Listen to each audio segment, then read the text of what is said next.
as jy gemaklik is met lang bene, dan is jy nou reg om te leer van voorom en agteromsteke, ook genoem voorbeen of agterbeensteke of soos die Engelse praat van front post en back post stitches. Nou ons gaan 'n doodgewone langbeen maak, dit is net die plek waar ons dit maak wat gaan verskil. So normaalweg sou ons hier ons hekelnaald ingesteek het om 'n gewone langbeen te maak. Maar vir 'n voorom of 'n voorbeen of 'n front post stitch gaan ons hom om die beentjie maak. En vir 'n vooromsteek gaan ons die beentjie na vorentoe druk. Dan gaan ons die jaan haal en ons derde lussie optrek en van daar af 'n doodgewone langbeen doen. So ons het 'n langbeen gemaak rondom die voorste beentjie van die vorige ry. Ons doen hom gou weer. As jy 'n voorbeen langbeen doen of 'n voorom langbeen, gaan jy van voor af deur, druk die beentjie vorentoe en laat jou hekelnaald weer uitkom.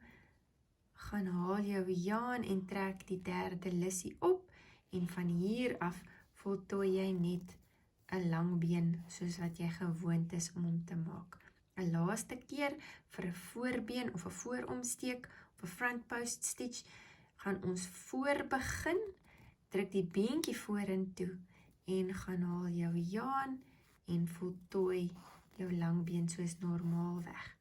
Nou 'n agterom of 'n agterbeen of 'n back post stitch is dieselfde beginsel. Ons gaan nou net van agter af begin. So jy gaan van agter af jou hekelnaald deursteek en die beentjie na agter toe druk.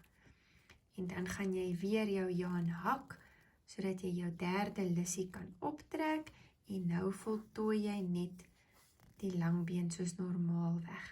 Weer 'n agterom of 'n agterbeen of 'n back post, jaan oor, kom van agter af deur, druk die beentjie agtertoe, hak die jaan, trek die derde lus op en voltooi net die langbeen soos normaalweg.